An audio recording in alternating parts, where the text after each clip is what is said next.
Hello everyone, this is Fire Chief Paul Dow with Albuquerque Fire Rescue.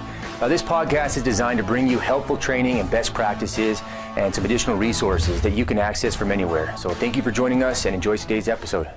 I'm JG2 in Squad 1, respondent to 1601 Avenue, this is our Chavez Southeast, across from the University in Buena Vista. This is B2's Firebox 8052. You're responding out to a 61 Bravo 1. There's a blue Ford truck on the north side of the Isotopes parking lot that has about 3 or 4 gallons of diesel on the ground. Calling party will flag you down. Engine 2 Squad 1, 1601 Avenue, this is our Chavez Southeast for a 61 Bravo 1. Hey everybody, this is AFR podcast. Today our topic's going to be going over hazmat. So I got 3 people, nice stuff, to join me today. We have Captain Jason Charlton, Lieutenant Mark Jaquez, and Captain Capt Basile. So thanks everybody for coming on and being part of this. Thanks for having us. All right, so the way I wanted to approach this hazmat topic is just thinking it from maybe a lieutenant over at 4s or 13s that's having to upgrade as a squad captain or somebody taking overtime. So, you know, this would mean somebody has the training, but it could be a little bit of a while since they actually took the course. And also this is going to be able to apply to all the first line units that are showing up to these calls that might need to get the squad out there to respond with them. Okay, so Jason, first I'm going to go to you. Our goal is to talk about the main calls that the squad goes on. So probably one of the biggest roles that the squad has is being that safety officer. So can you discuss that position for me?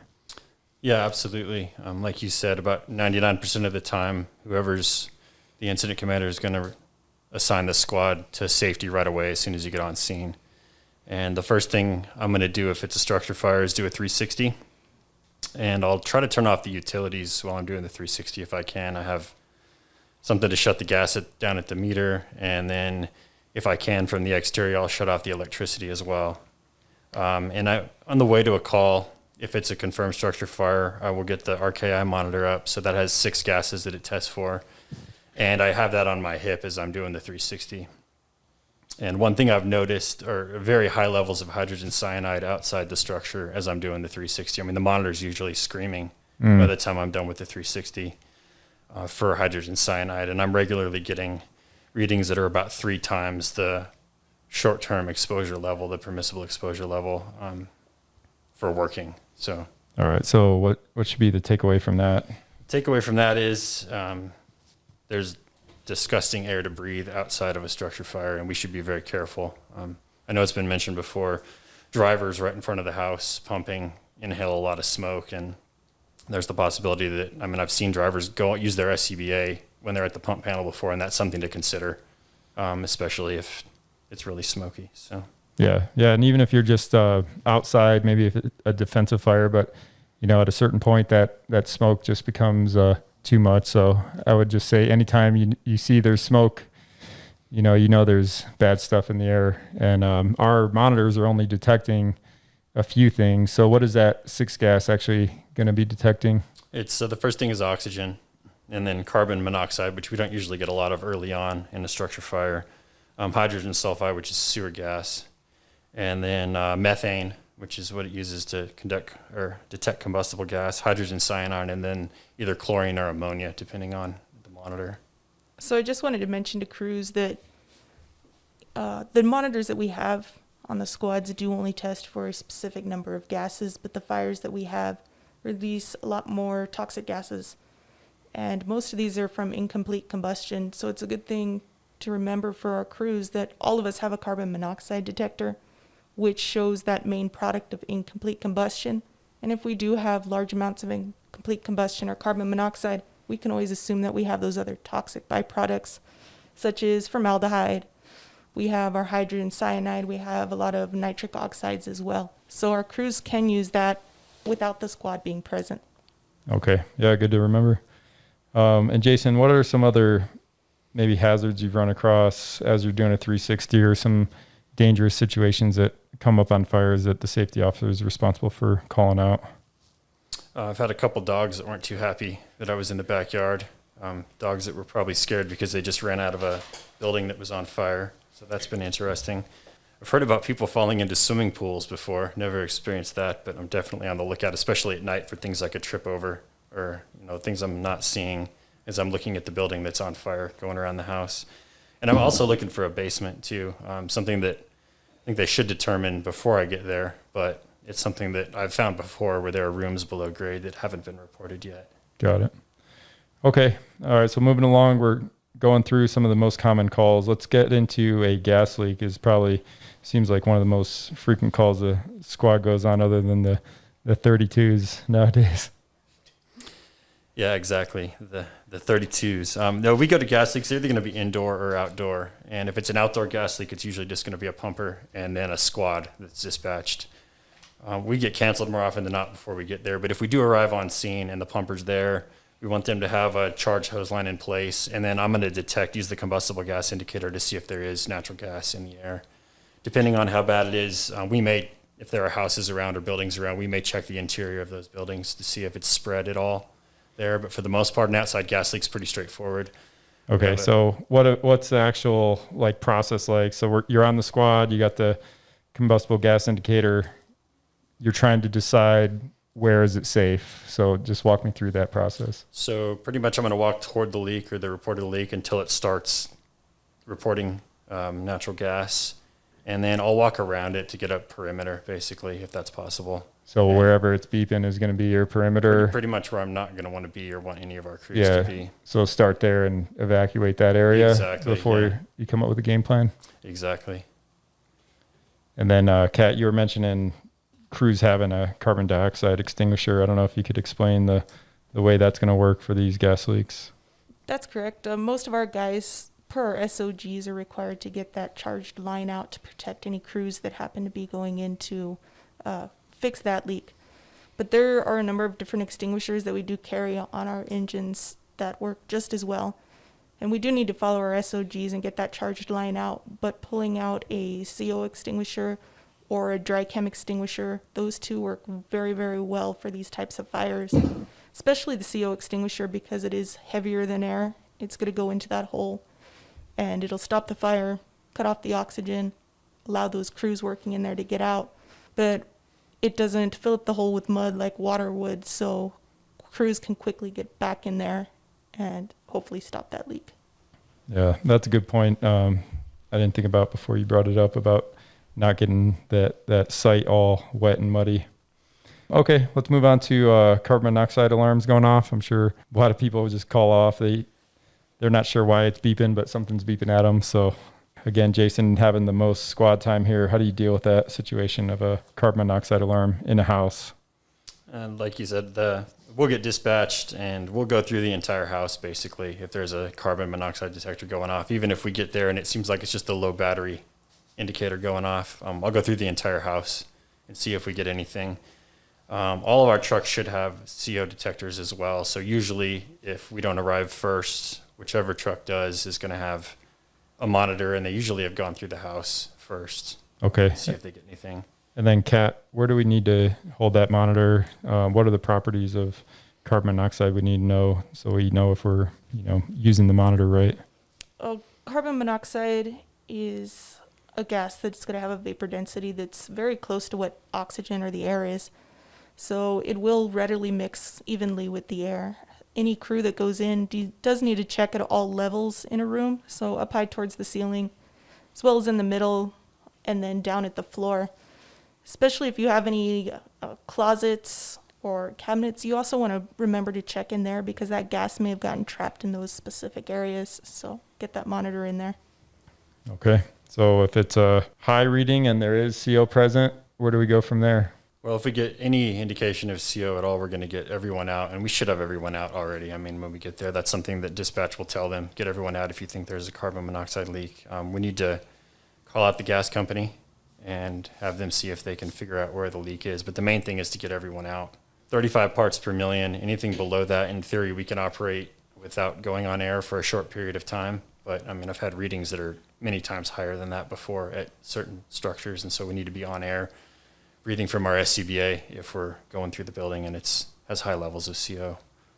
And then just the opposite situation, what if you walk through the house, a person called because they're worried that their monitor beeped at them and you're getting all zeros? We'll tell them we had no response from our instrument, no instrument response. And that's our way of saying our instruments are not indicating there's any CO in your house. I'd recommend you replace the batteries in your CO detector, things like that. But if we don't have any indication there's any CO, then there's not a whole lot we can do for them at that point. Okay. All right. Hey, Mark, we'll get you in on this conversation. We're going to hit up the fuel leaks next. And you were mentioning that you responded to a pretty big fuel leak recently. I don't know if you could tell that story real quick and how you dealt with it. Well, technically, I did respond to it, but I was called a little later. I wasn't the primary person on scene, but it was Station 4, as well as Engine 2 and Battalion 1. Apparently, there was a smaller version of an MC306 that was rear-ended by another vehicle. It was a hit and run. The MC306 was going on the on-ramp on I-25 on Central and Locust on the west side of I-25 and damaged one of the baffles of the MC306. So that baffle was carrying approximately 1,300 to 1,400 gallons of diesel fuel.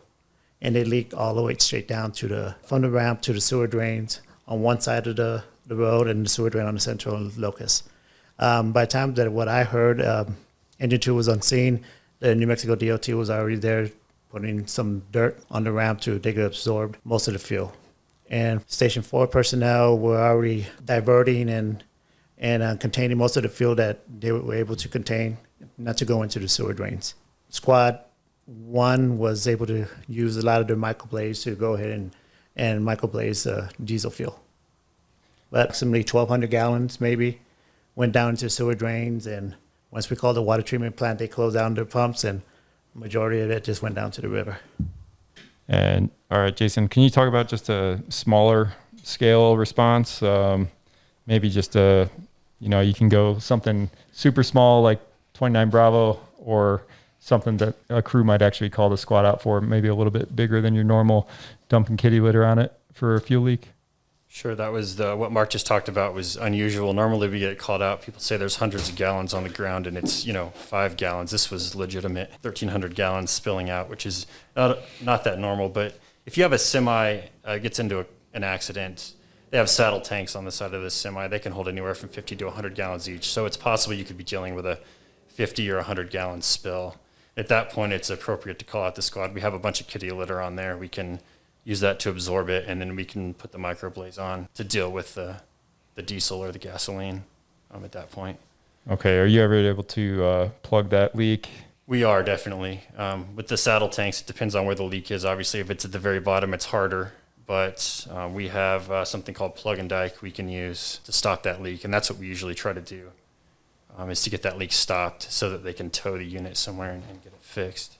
Okay. All right, we're going to move on to like a white powder substance. So I'll direct this at you, Mark, because I'm sure you're aware of all the times, among all the shifts that this comes up. How frequent is it, and what should crews do when responding to a white powder? So the last year we have responded to approximately 3 to 4 white powder calls. One was at Rio Rancho. FBI was called on that one, and FBI ended up calling the U.S. Mail to help out on that one. One was in the FBI building, and 2 of them were in the APD locations. So on all 3 of them, people were already handling the packages. And what we wanted to do first is, once we got on scene, is if any one of them have been exposed to it, do they feel any symptoms, and what do they see? Was it in the package, envelope? Did we see any letters saying that it was a threatening letter or anything? Just questions like that. When I get the phone call, the first thing I do is I start calling people like the FBI. They want to know right away because it is a suspicious package and a white powder. So that's what I do. So the guys on scene, they'll usually run, I believe, a checklist. Is that correct there, Cap? Yeah, we do have a checklist depending on what lab it's going to go to.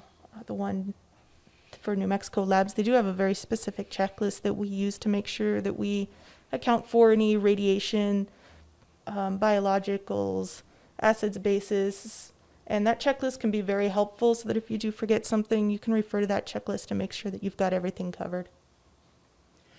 And once we go through our checklist, we got a bunch of monitors to make sure that there is nothing going on with that white powder. As, for example, our 2020 kits, we do have a Rigaku And we do have a new monitor that's going to be coming out hopefully sometime next week or the following week, which is the MS-908, which is very, very sensitive into picking up different kinds of chemical warfare agents and biologicals, and as well as drugs and explosives as well. So we could go and start using that route as well. All right. And then, see, Jason, can you walk me through your initial response? Say you're the first one there determining that it's a unknown white powder at a school. Let's say it's at a school in the office. How do you deal with that? At that point, we're going to get everyone out of there. We're going to figure out who was in the area that may have been exposed to whatever it was and separate them outside. And as from the squad's perspective, I want to find out what the white powder is. And so we have, Mark mentioned the 2020 kit. It doesn't identify what it is, but it'll say what it's not. So we can check basically for the presence of protein or if the substance, the white powder, is acidic or basic. And that can tell us whether it's something simple like chalk, for instance, at a school, or whether it has the potential to be something like, ricin or anthrax or something like that. So how about response, PPE in that situation? Main thing you want to protect is your airway at that point. I could see a situation where we would just be on full bunkers on air, basically, to go in and investigate that at least and see what we have. All right. It seems like these two might go hand in hand, but you could have a suspicious white powder, or that white powder could have been in a suspicious package. So how would you deal with a suspicious package call? It's going to be much in the same way. With any suspicious package, we need to look at the location, the threat that was actually maybe given to those employees, and also what that package looks like according to who had found it. And those are all going to be done through our alarm room or through APD dispatch. And one of the first things that needs to be ruled out is the chance for an explosive. So APD will send their bomb squad in, and they'll do the initial testing before we go through any of our follow-ups with the radiological, the biological, and chemical. All right. I'm glad I got all you experts here with me today. So one thing I like to do is, think of the very worst case situation. Let me try to paint this picture here. So it's December, icy roads, and you get dispatched out on I-40 westbound, and there's like a 12-car pileup, and you show up, and it turns out a tanker rolled over, and it's actually a 12-car pileup. There's about 20 patients. How would you respond to this call? So this probably gets dispatched as a 29 Bravo or 29 Delta. Yeah, I think initially. it'll actually, let's just say it's a good dispatch, and they send you a low-level MCI right off the bat because they know that it's a 12-car pileup. Okay. So the first units that arrive on scene are going to give a size up, and if they see an overturned tanker, like you said, and they have a bunch of trauma patients, they're probably going to need to call for more resources if it's a true MCI. Probably first alarm medical. He said they dispatched the first. Yeah. alarm medical. Did they? Okay. And now looking at it from hazmat wise, so as soon as the squad gets on scene, they can see, or maybe one of the initial crews is going to see there's a placard on the side. Again, just walking through the steps of now we're not talking about MCI today, but how do we deal with the hazmat part of this scene? So we need to identify what that tanker was carrying, first of all, and if a placard's visible, we should be able to do that, unless it has just a general placard that says miscellaneous or something like that. But if we can identify whatever it is that it's carrying, we can look it up with the emergency response guide or any of the number of apps that we have, Wiser or Cameo Chemicals, and it should give us an initial isolation distance if this is spilling on the ground. Okay, so even though we're used to rushing in there, this is trauma, this is a bad accident, you're saying that's not going to apply on this response? That just depends. Yeah, I mean, if we have a bunch of people on the ground who need help, then we should put our SCBA on our bunkers and get them out so that we can transport them. And then once we have all the patients out, we would slow down and try to figure out what this chemical is and then how we'd go about mitigating the scene. Okay, and then are you going to do like a mass decon on these, all the people involved? If we have reason to believe they've been contaminated, yes, we would. And Okay. Unfortunately, it's December, but the best thing we have for mass decon is water. And our pumpers all carry water, so we could do something as simple as spraying everyone down before we load them up in an ambulance, which I know sounds incredibly messy, would probably make ice, and these people would be super cold and they'd be sopping wet in the back of an ambulance. But at least we could get off as much of the chemical or whatever they were exposed to as we can before they're transported to the hospital. And Okay. I know you're talking a lot about it being cold, and we don't want to forget that we can call out the hazmat trailer that has the tent with the heaters in it. So if we do have time, depending on how these patients are presenting, we can bring that out for them. So that's getting the patients off scene, getting them deconned.